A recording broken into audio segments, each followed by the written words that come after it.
Biti v Roza v Rimu, ne? Simpel.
zadnje 2 km pa pol po klancu sem odpeljal spet z biciklom, so kao vsi mislili, da sem odfural.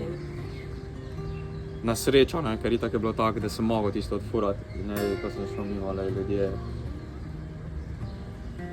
Ja, ob 9 zjutraj kapo so dol, sem sam rekel. Joko sem šel domov v hotel, sobo sem sam rekel, Sam na bicikl me dejte, da naredim, ne. Ne, res, zdaj moram sam preživeti, oziroma čas, Duolingo. Pa sem začel igrati pa špilati, da me je minilo, tisto se pol zamotam. Drugače, ker če začneš tuhtati, vse to posede, pa itak sem naravnan pravilno, ampak ker tuhtaš pa še. Pa ona, pa bike change, pa veš kak mislim, to je toliko stvari.